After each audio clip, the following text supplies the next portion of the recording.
तर तिथं काय केलं जातं की हा पूर्ण कचरा आणून तसाच उघड्यावरती टाकला जातो. आता बरेचसे तुम्ही प्रश्न बघितले असतील, पुण्याच्या कचऱ्याचा बघितला असेल, मुंबईच्या कचऱ्याचा बघितला असेल. जिथं जिथं मोठी शहरं आहेत त्या पूर्ण शहराचा कचरा काय केला जातो, कलेक्ट केला जातो आणि उघड्या रानावरती टाकला जातो. मग याच्यामुळं काय होतं की आजूबाजूचा परिसर जो आहे तो पूर्ण प्रदूषित होऊन जातो. मग तिथलं ग्राउंड वॉटर असेल ते पूर्ण खराब होऊन जातं, तिथलं वातावरण पूर्ण खराब होऊन जातं.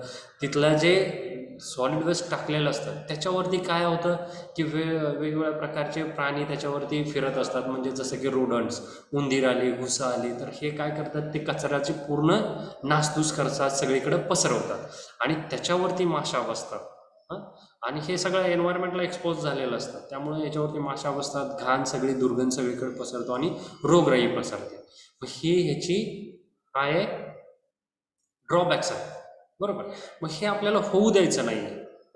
मग याच्यामुळं काय होतं की याच्यावरती ज्यावेळेस पाऊस पडतो त्यावेळेस याच्यामधून जे पाणी बाहेर निघतं हे पोल्युटेड असतं आणि हे पोल्युटेड पाणी काय करतं, नॅचरल रिसोर्सेसमध्ये मिसळतं आणि जे काही सरफेस वॉटर आहे ते पूर्ण पोल्यूट होऊन जातं, खराब होऊन जातं. मग अशा ज्या गोष्टी अवॉइड करण्यासाठी आपण वेगवेगळ्या मेथड पुढं बघायचे. ओके, पण ही जी डम्पिंग मेथड आहे ही सर्रास बघायला मिळते आपल्याला की उघड्यावरती कचरा टाकला जातो. दिस इज अ डम्पिंग. आता तुम्ही बऱ्याच वेळा बघितलं असेल की पुण्याचा कचरा उघड्यावरती टाकला जातो आणि आजूबाजूच्या गावांनी काय केलेलं आहे त्याच्या विरोधात आंदोलन वगैरे केलेलं बऱ्याच वेळा न्यूजवरती तुम्हाला ऐकण्यात आलं असेल. तर हे कशामुळे होतं, डम्पिंग मेथडमुळे. ओके, ऐकलं ही न्यूज? यस. हो सर. हां, तर अशा गोष्टी कशामुळे होतात की हा कचरा डायरेक्ट डम्पिंग केल्यामुळं, उघड्यावरती टाकल्यामुळं, बरोबर. मग असं न करता आपल्याला काय करायचं, पुढच्या मेथड यूज करायचे. ओके, आणि सगळ्यात महत्त्वाचं काय, डम्पिंगसाठी खूप मोठ्या प्रमाणात लँड अवेलेबिलिटीची गरज असते, बरोबर आहे. म्हणजे लँड खूप मोठ्या प्रमाणात आपल्याला अवेलेबल हवं आहे, त्याच वेळेस आपण ही डम्पिंग मेथड यूज करू शकतो. पण ही डम्पिंग मेथड खूप दुष्परिणाम करते, त्यामुळं शक्यतो ही मेथड आपल्याला अवॉइड करायची. Okay, this is the first method of disposal. Okay, second, control tipping, or we can call as a sanitary landfill. Okay, sanitary landfill मध्ये काय बघा, satisfactory method, material placed in a trench compacted with earth at end of the working day. Modified sanitary landfill where compaction and covering are accomplished once or twice a week. Okay, आता बघा ही जी landfill जी method आहे ह्याच्यामध्ये ह्या सगळ्या मेथडमध्ये एक common thing आहे. काय कॉमन थिंग आहे की काय केलं जातं, ट्रेंच तयार केलं जातात. ट्रेंच तयार करून काय केलं जातं, ट्रेंच म्हणजे काय की खड्डे खाणले जातात. ओके, ज्याचं ते काही डायमीटर असेल ते, ओके, जे काही डायमेन्शन असेल त्याच्यानुसार आपण काय करतो, खड्डे घालतो. आणि खड्ड्यामध्ये कॉमन थिंग काय आहे की एक लेअर सॉलिड वेस्टचा, ओके, तो लेअर पूर्ण कॉम्पॅक्ट करणार. परत काय करतात की त्याच्यावरती एक लेअर नाईट सॉइलचा, परत त्याच्यावरती सॉलिड वेस्टचा लेअर, परत तो कॉम्पॅक्ट करणार आणि त्याच्यावरती परत नाईट सॉइलचा लेअर, असे अल्टरनेट लेअर आपण काय करतो, टाकतो. ओके, आणि लास्ट जो लेअर आहे पूर्ण ट्रेंच भरल्यानंतर त्याच्यावरती एक सॉइलचा लेअर टाकून देतो, जे की पूर्ण मटेरियल हे कव्हर करतो. मग ह्याच्यामुळं काय होतं की कुठल्याही प्रकारचा घाण वास किंवा त्याच्यातून जे काही बाहेर पडणारे दुष्परिणाम आहेत ते कुठल्याही प्रकारे एन्व्हायरमेंटवरती होत नाही. त्यामुळे ही सॅटिस्फॅक्टरी मेथड आहे. व्यवस्थित यूज केली तर याच्यापासून कुठल्याही प्रकारचं हानिकारक परिणाम आपल्या एन्व्हायरमेंटवरती होत नाही. मग त्याच्यासाठी आपण काय करतो बघा, आता सगळ्यात महत्त्वाचं काय, पहिली मेथड आहे ट्रेंच मेथड. आता ट्रेंच मेथडमध्ये काय केलं जातं बघा, ही जे तुम्हाला दिसतंय ट्रेंच मेथड. ओके, तर या प्रकारे ट्रेंच तयार केले जातात वेगवेगळे बुलडोजर वगैरे वापरून. ओके, तर हे ट्रेंचने तयार केल्यानंतर पहिल्यांदा काय केलं जातं, याच्यावरती एक लेअर सॉलिड वेस्टचा तयार केला जातो. मग आता हे सॉलिड वेस्ट कसले असणार आहेत, बायोडिग्रेडेबल. ओके, याच्यापासून जे काही प्लास्टिक वगैरे आहे, मेटॅलिक जे प्रोडक्ट आहे ते पूर्ण बाजूला केले जातात आणि याच्यामध्ये काय केलं जातं, जे काही बायोडिग्रेडेबल मटेरियल आहे ते पूर्ण टाकलं जातं आणि ते पूर्ण काय केलं जातं, कॉम्पॅक्ट केलं जातं आणि याच्यावरती नाईट सॉइलचा लेअर टाकला जातो. आता हे नाईट सॉइल म्हणजे काय, what is mean bye night soil?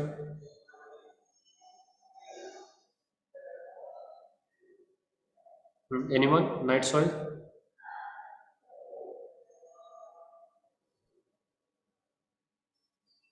Okay, let it be. प्राण्यांचं किंवा मानवाचं किंवा इतर जे काही मलमूत्र आहे ते रात्री वाहून नेलं जातं, बरोबर आहे, कारण का दिवसा वाहून नेलं तर त्याच्यापासून दुर्गंध वगैरे पसरते. आणि जरी दिवसा नेलं तरी त्याला पूर्ण कव्हर करून नेलं जातं. हे मलमूत्र म्हणजे काय? Night soil. ओके, मग आता हे काय केलं जातं? नाईट सॉइलचा एक लेअर आणि सॉलिड वेस्टचा एक लेअर, असे अल्टरनेट लेअर तयार केले जातात, जसं की तुम्ही या पिक्चरमध्ये बघू शकता. ओके, याला पहिली गोष्ट काय? Require suitable land, prior preparation of trenches, जे की ट्रेंचेस तयार केले 6 to 10 feet deep and 12 to 36 feet wide, एवढ्या आकाराचा हा काय केला जातो? ट्रेंच तयार केला जातो. Covered by earth after tipping and compacting. Okay, तर हे अल्टरनेट लेअर काय केले जातात? तयार केले जातात, आणि वरून काय केलं जातं? पूर्ण एक सॉइलचा लेअर टाकून दिला जातो आणि हे पूर्ण कव्हर केलं जातं. आणि मग हे कालांतरानं काय होतं? पूर्ण याचं डिकम्पोजिशन होऊन याचं विघटन होतं. ओके, तर ही मेथड आहे, त्याला आपण काय म्हणतो? Trench method. ओके, नेक्स्ट आहे एरिया मेथड. ओके, जसं की आता तुम्ही या पिक्चरमध्ये बघू शकता, used for flat ground or terrain is unsuitable for excavation or trenches. Before actual land filling, an earthen levee is constructed against which wastes are placed in thin layers and compacted. Wastes are unloaded on the surface of earth to a thickness of 16 to 30 inch is compacted to a thickness 6 to 10 inch. Cover material provided. A complete lift including the cover is called as sail. Okay, ज्यांच्या मागं background noise आहे अशा लोकांनी please mic open करू नका. Okay, ठीक आहे. तर जिथं लो लाईंग एरिया आहे, तर अशा ठिकाणी आपण काय करतो? या प्रकारचं जे काही एरिया मेथड आहे ती यूज करतो. याच्यामध्ये सेम थिंग काय करतो आपण की अल्टरनेट लेअर काय करणार आहे? कशाचे? Solid waste and night soil, solid waste and night soil या प्रकारचे अल्टरनेट लेअर तयार करतो, आणि जो फायनल लेअर आहे तो सॉइलचा त्याच्यावरती टाकतो आणि हे पूर्ण मटेरियल कव्हर करतो. Okay, so this area method is above ground level. आणि पहिल्या मेथडमध्ये आपण काय करत होतो? ट्रेंच तयार करत होतो, म्हणून त्याला ट्रेंच मेथड म्हणतात. This method is above ground level, that's why this is area method. Okay,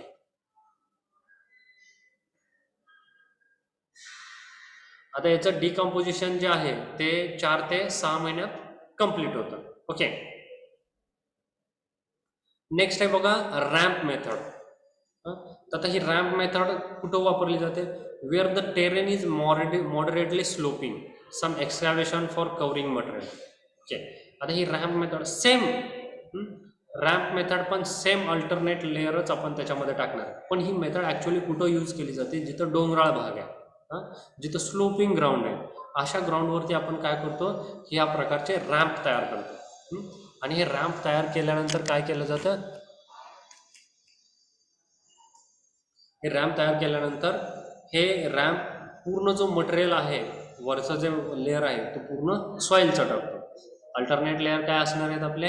night soil आणि सॉलिड वेस्ट. ओके, तर या पद्धतीने आपण काय करतो? हे पूर्ण लेअर अल्टरनेट लेअर तयार करून त्याच्यावरती पूर्ण हे काय करतो? कॉम्पॅक्ट करतो. ओके, कॉम्पॅक्शन केल्यानंतर ते तसंच डिकम्पोजिशनसाठी सोडून देतो. So this is ramp method. आता बघा,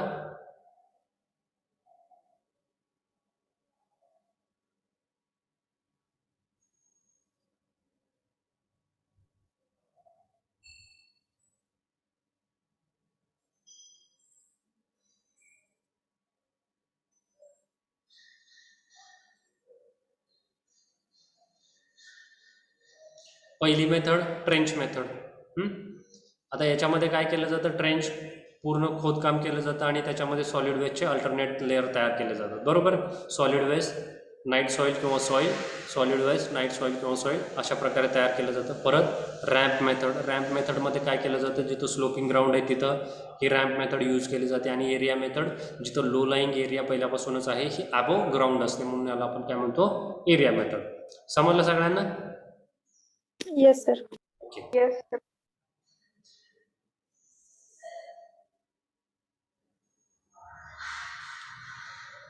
नेक्स्ट प्रोसेस आहे बघा इन्सिनरेशन.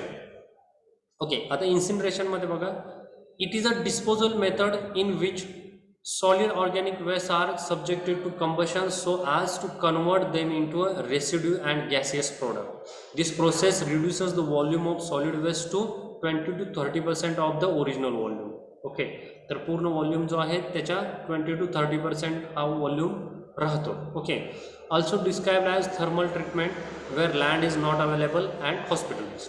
आता बघा, सगळ्यात महत्त्वाचं काय की ही जी ट्रीटमेंट आहे इन्सिनरेशन प्रोसेस ही कुठं केली जाते, जिथं लँड अवेलेबिलिटी कमी आहे, जिथं लँड अवेलेबल नाही आहे अशा ठिकाणी आपण काय करतो, ही सॉलिड वेस्टची इन्सिनरेशन प्रोसेस डिस्पोजलची मेथड यूज करतो. बरोबर आहे. आता ही लँड जिथं नाही आहे तिथं ठीक आहे, पण सगळ्यात महत्त्वाचं काय की जे हॉस्पिटल वेस्ट आहे, हॉस्पिटल वेस्ट जे आपण बाजूला केलेलं आहे, एक वेगळाच आपण काय केलेलं आहे त्याचं सेग्रिगेशन करून त्याला वेगळं स्टोअर केलेलं आहे, ते हॉस्पिटल वेस्ट म्हणजे एकदम घातक असतं.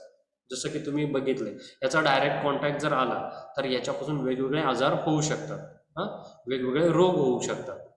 हे पूर्ण इन्फेक्टेशियस मटेरियल असतं, ते पूर्ण आपल्याला व्यवस्थित त्याची विल्हेवाट लावणं गरजेचं असतं, त्याचं व्यवस्थित डिस्पोजल करणं गरजेचं असतं. म्हणून ही इन्सिनरेशन प्रोसेस यूज केली जाते mainly hospital वेस्टसाठी.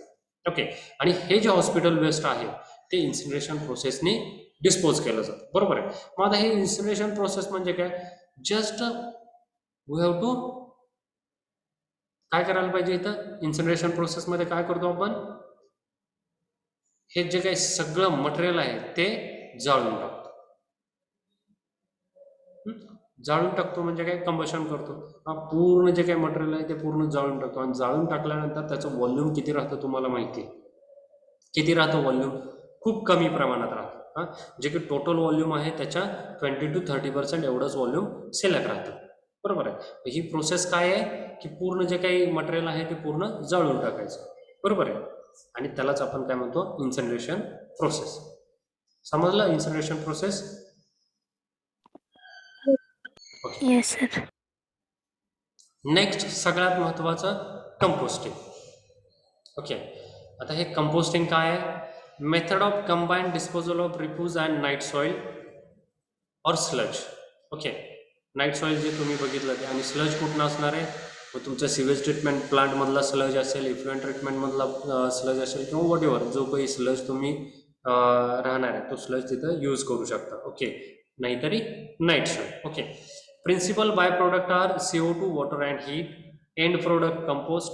Methods, first one is Bangalore method, second one is Indore method, and third one is mechanical method, and last one is vermicomposting. असे 4 मेथड आहेत. या लिस्टमध्ये इंदोर मेथड नाही आहे, पण पुढं आहे, पुढं बघू आपण.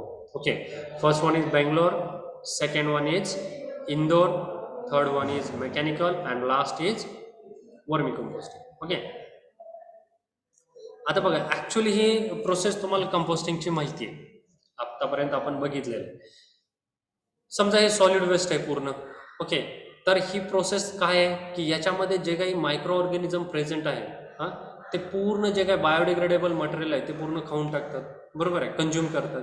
आणि हे कंझ्युम करत असताना एअर यूज करतात. ओके, म्हणजे ऑक्सिजनचा वापर करतात.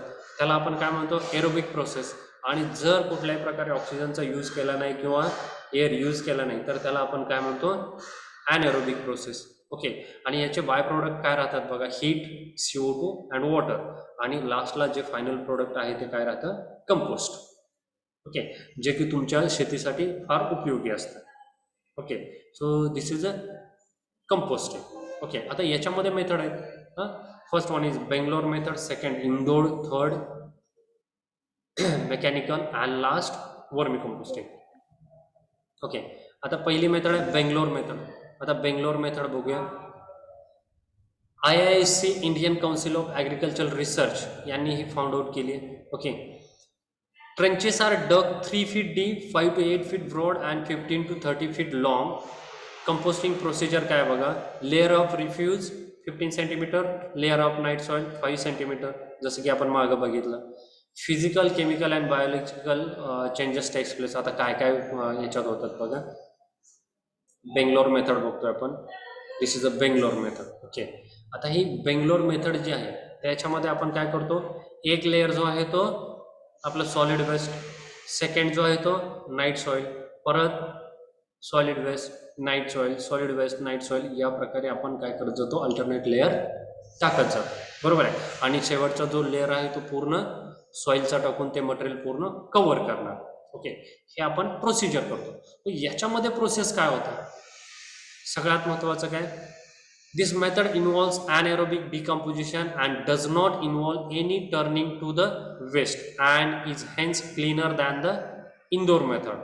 This method saves labor cost because there is a no need of turning and regular sprinkling of water.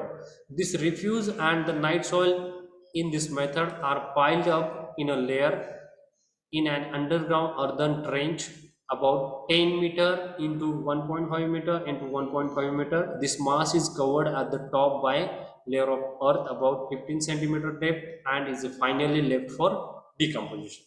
Okay. आता याच्यामध्ये काय होतं बघा, पहिली गोष्ट काय की ही ॲनएरोबिक प्रोसेस आहे. ओके. ॲनएरोबिक प्रोसेस म्हणल्यानंतर याला कुठल्याही प्रकारचे एअरची गरज नाही, ऑक्सिजनची गरज नाही. बरोबर आहे. मग आता ही जी प्रोसेस आहे ती कशी तयार होते बघा. पहिली गोष्ट काय की हे पूर्ण आपण जे प्रोसेस केलेली आहे म्हणजे अल्टरनेट लेअर टाकलेले आहे ते पूर्ण आपण एकदा कव्हर करून टाकतो. बरोबर आहे. म्हणजे ट्रेंच खणतो, त्याच्यावरती सॉलिड वेस्टचा लेअर टाकतो, परत नाईट सॉइलचा लेअर टाकतो, परत सॉलिड वेस्टचा, परत नाईट सॉइलचा, असं अल्टरनेट लेअर पूर्ण टाकत जाणार. पूर्ण त्याच्यावरती सॉइल पूर्ण कव्हर करणार आणि हा जसाचा तसा ठेवून देणार. बरोबर आहे.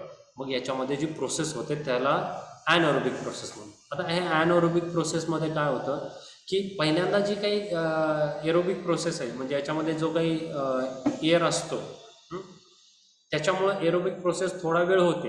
ओके. मग त्याला किती वेळ लागतो, एक 8 ते 10 दिवसापर्यंत ही एरोबिक प्रोसेस चालते, जोपर्यंत त्याच्यामध्ये ऑक्सिजन वगैरे आहे, एअर आहे तोपर्यंत. ओके. त्याच्या पुढे सगळी प्रोसेस कशी आहे, ॲनएरोबिक आहे. मग ॲनएरोबिक प्रोसेस असल्यामुळे याच्यात कुठल्याही प्रकारचा एअर नसतो. बरोबर आहे. मग एअर इन्व्हॉल्व करायची गरज आहे का याच्यामध्ये, नाही आहे. म्हणून आपण ज्यावेळेस एअर इन्व्हॉल्व करतो त्यावेळेस त्याच्यामध्ये हे पूर्ण जे पाईल आहे, जे काही लेअर आहे ते टर्न करतो. कारण काय त्याच्यात एअरचा काय होईल, एअर त्याच्यामध्ये जाईल आणि एअर असल्यामुळे त्याचं एरोबिक प्रोसेस आणि डिकम्पोजिशन होईल. याच्यासाठी आपण ते टर्न करत असतो एअर मिक्स होण्यासाठी, पण याच्यामध्ये आपण करत नाही. त्यामुळं हे काय आहे, क्लीन मेथड आहे. कुठल्याही प्रकारे आपल्याला परत एकदा टाकलं की कुठल्याही प्रकारचे त्याच्यामध्ये चेंजेस करायची गरज नाही. त्यामुळे ही क्लीन मेथड आहे. हां, का तर आपण कुठल्याही प्रकारे ते सॉलिड वेस्टला हलवत नाही. हां. दुसरी गोष्ट काय की याचा जो टर्निंगचा खर्च आहे, स्प्रिंकलिंग ऑफ वॉटरचा जो खर्च आहे त्याच्यासाठी लेबर लागणार. ओके. लेबर लागतात, त्यामुळं तो लेबरचा पूर्ण खर्च वाचणार. कारण की याच्यामध्ये कुठल्याही प्रकारचे आपण टर्निंग करत नाही किंवा याच्यामध्ये वॉटर त्याच्यावरती स्प्रे करत नाही. बरोबर. मग आता हे आपण याच्यामध्ये करत नाही, खर्च वाचतो आणि ही क्लीन मेथड आहे. ही पहिली गोष्ट झाली. पण याचं जे डिकम्पोजिशन जे होतं ते एकदम स्लो रेटने होतं. ही ॲनएरोबिक प्रोसेस आहे त्याच्यामुळे डिकम्पोजिशनची जी प्रोसेस आहे ती एकदम स्लो आहे. त्यामुळे याला पूर्ण डिकम्पोजिशन होण्यासाठी किती वेळ लागतो, 6 to 8 मंथ. हे पूर्ण डिकम्पोजिशन होण्यासाठी किती वेळ लागतो, 6 ते 8 महिने. This is a Bangalore method. Okay. Next method आहे बघा एरोबिक मेथड, त्यालाच आपण काय म्हणतो, इंडोर मेथड. ओके. आता बघा, this method developed by A Howard and वायडीयार्ड.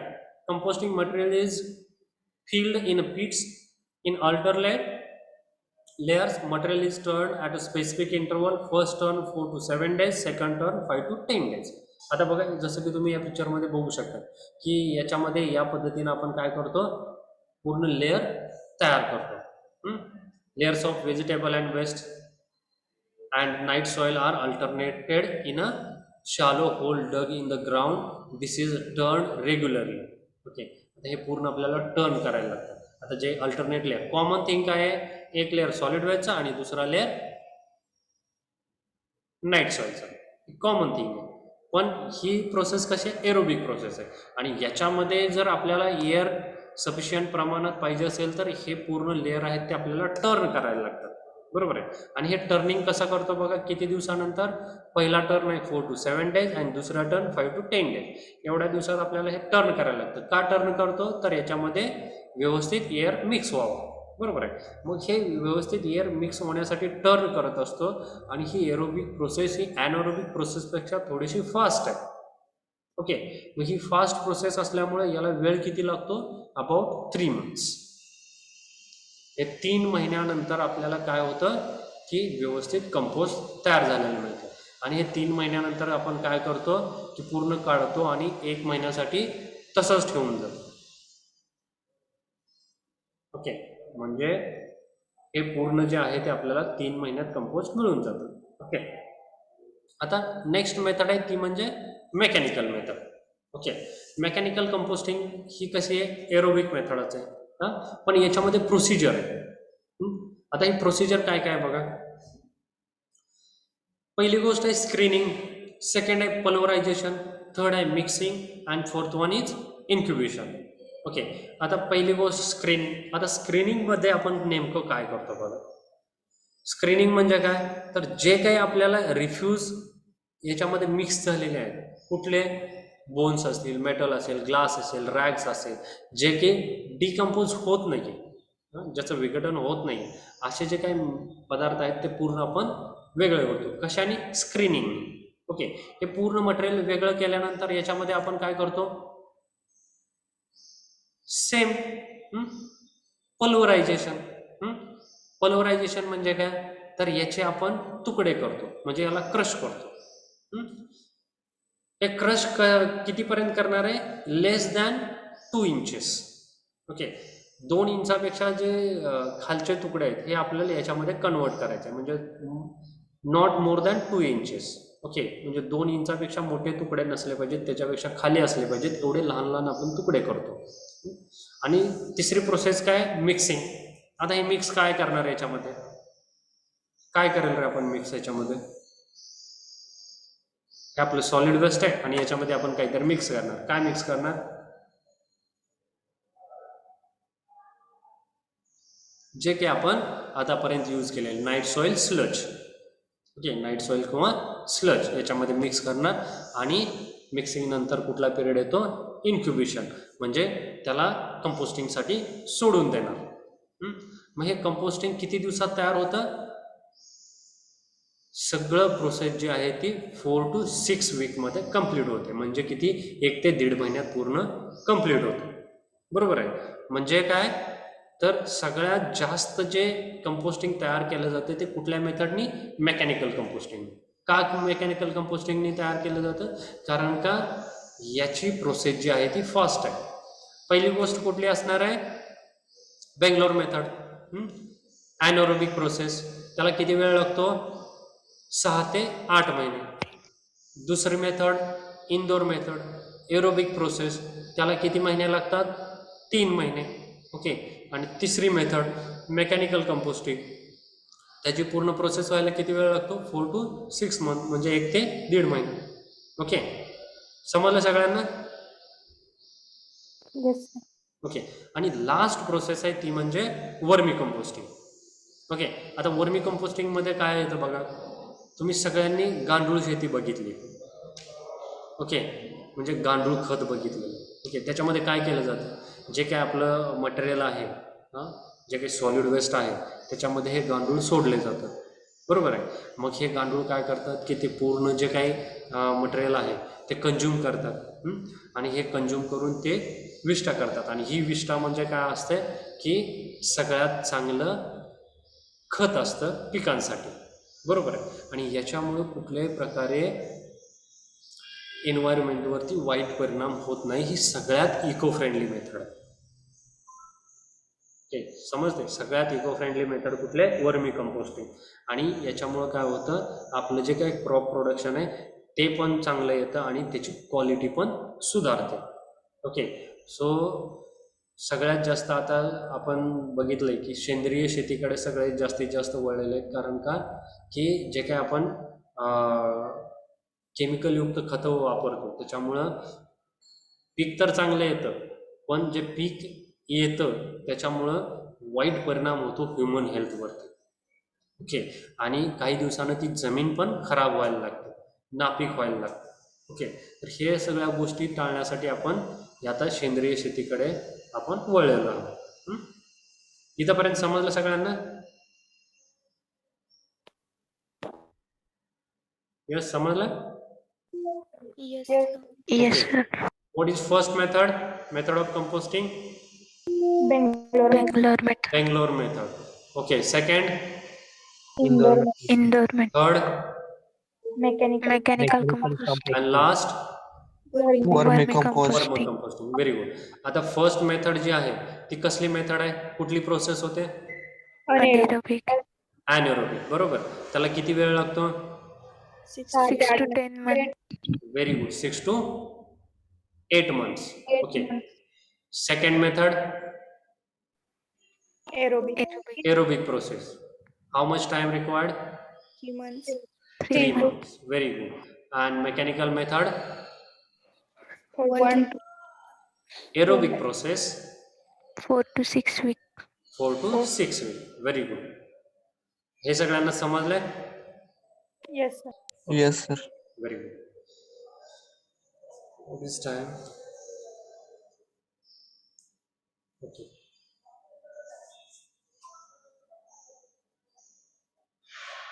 Okay.